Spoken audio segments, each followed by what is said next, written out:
Franck Ferrand raconte sur Radio Classique.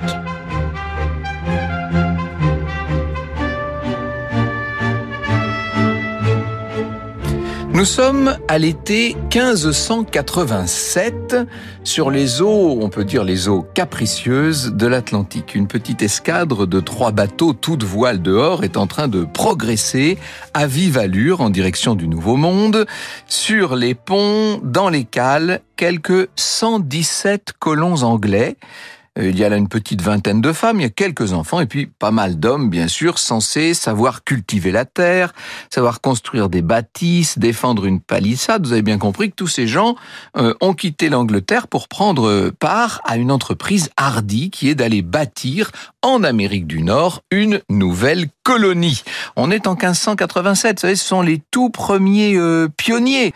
Cette colonie doit être le modeste point de départ de la puissance anglaise dans une région qu'on a nommée la Virginie, en l'honneur de la Reine Vierge, bien sûr, d'Élisabeth Ier, qui règne à cette époque-là à Londres. À la tête de ces 117 pionniers, un homme qui est largement quadragénaire, il faut l'imaginer, le visage déjà bien mûri par l'expérience, il s'appelle John White.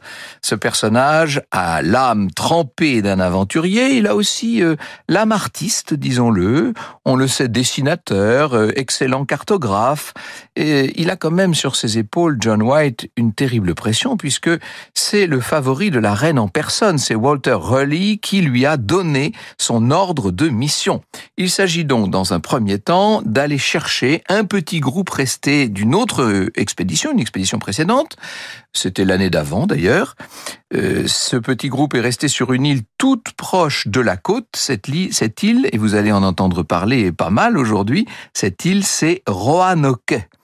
Il devra, White, dans un deuxième temps, repartir plus au nord sur les bords de l'immense baie de Chesapeake, où le pouvoir anglais a décidé, après mûre réflexion, de s'établir une bonne fois. Autre motif de pression quand même pour John, il est avec sa propre fille, Eleanor. C'est une jeune mariée au ventre arrondi par une grossesse déjà bien avancée, au point qu'on se demande si elle ne va pas finalement accoucher en mer. La côte de ce qu'on appelle aujourd'hui la Caroline du Nord, à l'époque c'était pas encore la Caroline du Nord, bien sûr, la côte américaine, si vous voulez, est en vue. La prudence s'impose parce que pour atteindre la baie où se trouve l'île de Roanoke, il va falloir franchir une passe à travers un interminable banc de sable, c'est extrêmement dangereux. Bref, on y arrive assez bien, on est là à la fin de juillet 1587. John peut rejoindre Roanoke en chaloupe. Et là, il découvre une île qui est tout en longueur. Elle fait une quinzaine de nos kilomètres de longueur, sur 4 kilomètres de large. Une île couverte de forêts, avec, disons-le cet été-là, un climat particulièrement sec. John et ses hommes commencent par chercher le camp où doivent attendre les hommes qu'il a à prendre en charge. On les cherche. Ces réfugiés, si je puis dire, ces gens qui sont là, qui attendent depuis un an, on les cherche, mais on ne les trouve pas. Voilà ce que nous dit Jacques de Schemaker. Les hommes avaient disparu, les habitations étaient envahies par l'herbe, on ne trouva qu'un seul squelette. Alors, il y a un interprète amérindien qui va aider John et qui explique que le groupe a subi une offensive d'un des peuples autochtones, un des peuples de la région. C'est quand même pas très rassurant, ça, quand vous arrivez pour créer une nouvelle colonie. Vous dites, oh là là, ça risque d'être plus compliqué que prévu. On pourrait penser dès lors que les colons fuiraient vite les lieux, mais évidemment, ça n'est pas si simple, puisque y a une véritable discussion entre eux, des accords internes qui remettent en cause le départ vers la baie de Chesapeake. Après tout, on n'a pas trouvé les colons qu'on devait trouver sur place à Roanoke. Eh bien, on pourrait peut-être s'installer. Ça serait peut-être plus prudent. Et c'est là sans doute que John White va manquer d'autorité. Il aurait fallu que tout le monde rembarque et qu'on parte comme prévu sur la baie de Chesapeake. Mais il décide, cédant à la majorité, il décide de s'établir sur Roanoke. Et c'est donc là que le 18 août, sa fille, Eleanor, va donner naissance à une petite fille. On va la prénommer, ça, on ne s'est pas donné beaucoup de mal pour lui trouver un prénom. On va la prénommer Virginie. Franck Ferrand sur Radio Classique. Alors, il faut imaginer les difficultés de ce groupe parti d'Angleterre à peine quelques semaines plus tôt. Tout est à faire. Il faut rebâtir le village, qui est donc nommé City of Raleigh. Il faut l'agrandir, il faut prévoir la production de ressources, parce que c'est vrai que il faut nourrir tout ce petit monde, même si les colons ont tendance à avoir du retard sur ce point. Les années précédentes, plusieurs Anglais, dont John lui-même d'ailleurs, avaient beaucoup caboté dans la région. Il la connaît, cette région, John White, et il a pu collecter des informations utiles. Seulement, disons les choses, tout ce qu'il a appris sur cette région ne l'incite guère à un franc optimisme. D'abord, il y a les caprices du ciel, dont les Anglais ont commencé à avoir un aperçu. Il ne faut pas oublier que Roanoke se trouve entre le 36e et le 35e et 36e degré de latitude nord, c'est-à-dire on est là sur la côte est de l'Amérique, dans un endroit qui est très volontiers sujet aux cyclones. Et la colonie balbutiante va vivre avec cette épée de Damoclès, si je puis dire, au-dessus de la tête. On attend toujours un cyclone possible. Ensuite, il y a cette population locale. La mésaventure des prédécesseurs montre que les Anglais ne sont pas forcément les bienvenus sur ces territoires. Il y a des Amérindiens avec lesquels il faut composer. Il faut vous dire qu'au cours des opérations précédentes, il y a eu pas mal de graves conflits avec des tribus proches. Alors, avec certaines tribus, on a réussi à nouer des liens assez paisibles, mais avec d'autres, ça s'est extrêmement mal passé, d'où la nécessité de très vite consolider le village. Dans l'Amérique avant les États-Unis, Bertrand Van Ruynbeck nous dit: persuadé par les colons de s'embarquer à bord de la flotte de retour afin d'user de son influence pour obtenir rapidement des renforts, White quitte la colonie contre son gré. Il laisse derrière lui sa fille Éléanore et sa petite-fille. Quand même, avant de partir, le 27 août 1587, il va donner ses instructions, White. Les colons, au cas où ils devraient pour une raison ou une autre déplacer le village, au cas où ils devraient partir, doivent indiquer leur nouvelle adresse, si je puis dire, en l'écrivant sur un endroit bien visible. C'est une précaution qui montre que au moment où John voit tristement s'éloigner derrière lui la côte où il laisse ceux qui lui sont chers, il sait que l'avenir est incertain. Si vous voulez, il sait ce qu'il quitte, mais il n'a aucune idée de ce qu'il trouvera lorsqu'il reviendra. Vous écoutez Radio Classique. Donc, John White a laissé derrière lui la petite colonie, il est rentré au pays et malheureusement, ses suppliques pour que le pouvoir royal soutienne d'urgence cette colonie de Roanoke, ces suppliques ne tombent pas au bon moment parce qu'à la même époque, la cour de la reine Élisabeth est très inquiète de ce qui se passe sur le continent et notamment en Espagne. On sait que dans les ports d'Espagne est en train de se constituer une armée maritime extraordinaire. Et oui, on est déjà en 1588, ça vous dit quelque chose. C'est dans ce contexte que le sort des colons de la City of Raleigh est un petit peu mis de côté, si vous voulez. C'est considéré comme secondaire ce qui se passe là-bas sur les côtes américaines. Bertrand Van Ruynbeck le dit, la monarchie a interdit à tout navire de quitter les ports anglais. La nation est en danger, vaisseaux, armateurs, capitaines et marins sont tous réquisitionnés. Impossible à l'évidence de sauver l'Angleterre et de coloniser le Nouveau Monde simultanément. Il faut vous dire que les Anglais ont de bonnes raisons de s'inquiéter, puisque pendant l'été 1588, on va voir approcher de l'Angleterre la célèbre invincible Armada, cette extraordinaire flotte espagnole. Alors, on sait qu'au terme d'une bataille épique, la reine Élisabeth Ier va l'emporter, que les navires, les vaisseaux espagnols, pour beaucoup d'entre eux, vont être coulés par le fond. Enfin, il n'empêche, les Anglais restent sur leur garde. John et sa colonie du bout du monde vont devoir patienter. On peut imaginer la frustration de cet homme, son angoisse même en pensant à sa fille, à sa petite fille qui vient de naître, à tous ces colons qu'il a laissés là-bas sur place et qui sont sans doute confrontés à des épreuves terribles. Ce n'est qu'en 1590, vous voyez quand même que là, 3 années ont passé. Ce n'est qu'en 1590 que John va pouvoir rejoindre une petite escadre appelée à faire un détour par sa colonie. Il est donc à bord de cette escadre et il doit la diriger vers Roanoke.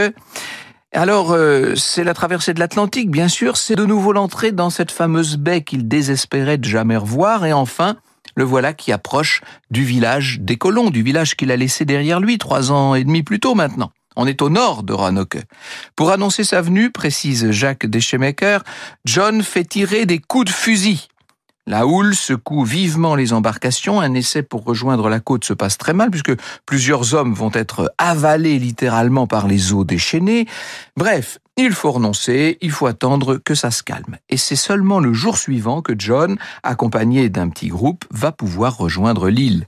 Va pouvoir rejoindre son île. Alors la petite escouade se dirige vers le village et là, mauvaise surprise, tout est abandonné. Les cabanes sont vides, on voit bien qu'il n'y a plus personne depuis longtemps. Effroi de John, qui a perdu sa colonie, si je puis dire. Bien entendu, on va essayer de rechercher un message, puisqu'il avait dit aux habitants que s'ils devaient se déplacer, il fallait laisser un message. Et on va le trouver, ce message. Sur un tronc, 3 lettres burinées, C-R-O. Et puis, sur un poteau un petit peu plus loin, un mot entier, cette fois, Croatoan. Ah, ça fait tilt. Croatoan, c'est le nom d'un peuple américain voisin qui est considéré a priori comme amical par les Anglais, mais c'est aussi le nom d'une autre île qui se trouve à 80 de nos kilomètres vers le sud. Dès lors, plusieurs scénarios sont envisageables. Soit les colons ont dû quitter l'île, ont choisi, si vous voulez, de quitter l'île. Ils l'ont choisi, ils l'ont fait volontairement. Parce qu'ils ont senti que leur sécurité était menacée, ou parce qu'ils ont manqué de nourriture, ou qu'ils ont subi des maladies. Bref, peut-être plusieurs de ces explications peuvent s'ajouter les unes aux autres. Ils auraient choisi de rejoindre l'île où la tribu des Croatoan, comme indiqué sur le tronc. Détail rassurant, il n'y a aucune croix inscrite à côté des 2 mots retrouvés. Or, on s'était mis d'accord pour que, s'il y avait eu le moindre problème, on grave une petite croix. Autre possibilité, le village aurait essuyé un assaut d'Amérindiens. En inscrivant le mot Croatoan, les habitants ont peut-être voulu désigner non pas leurs sauveurs, mais leurs assaillants, pour pas dire leurs bourreaux. Et d'ailleurs, vous avez bien vu qu'il y a un des mots qui est tout à fait inachevé, il y a juste C-R-O, ce qui veut dire que l'attaque a peut-être surpris celui qui était en train de graver le mot sur le tronc. L'absence de cadavres s'expliquerait dans ce cas-là par un enlèvement des dépouilles, à moins que les gens aient été simplement capturés par les assaillants, on n'en sait rien. Troisième piste, la colonie aurait été littéralement annihilée par des rivaux européens. Et après tout, pourquoi pas par des Espagnols, avec qui la guerre contre l'Angleterre fait rage. Ils sont très puissants dans le Nouveau Monde, les Espagnols. Ils se sont installés à quelques centaines de kilomètres plus au sud de la région de Roanoke, donc pourquoi pas? Quoi que John ait pu supposer, le point de départ de son enquête est évident. Il doit quitter Roanoke pour rejoindre l'île de Croatoan. C'est peut-être là que l'attend la réponse. Franck Ferrand sur Radio Classique.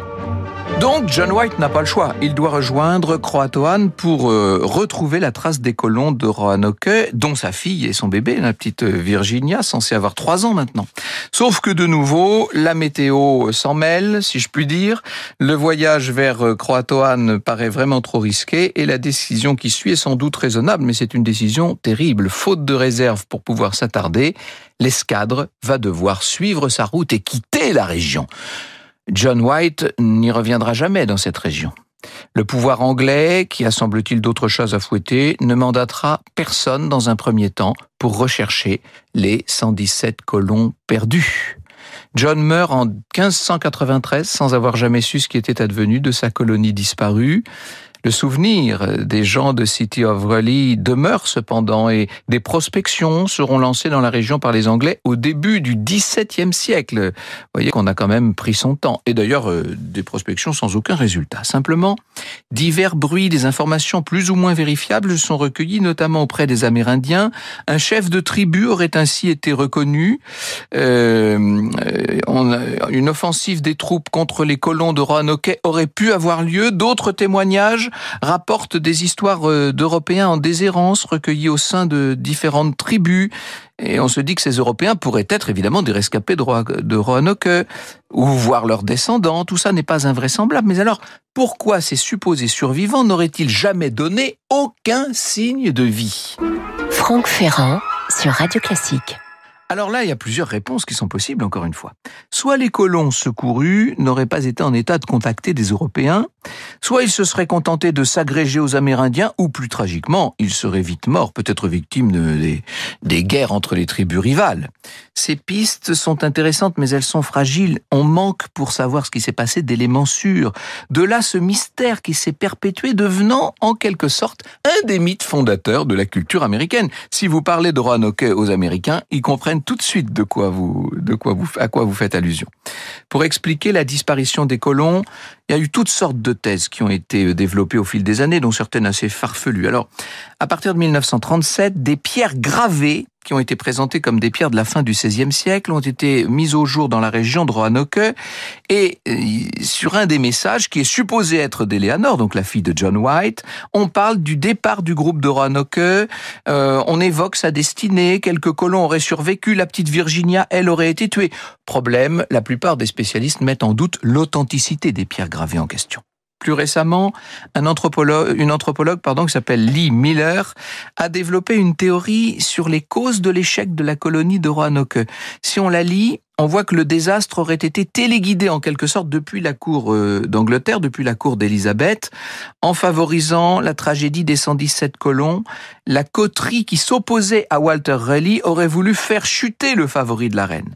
Selon Lee Miller, cette conspiration expliquerait par exemple les années que John White a dû attendre avant de pouvoir repartir pour Roanoke.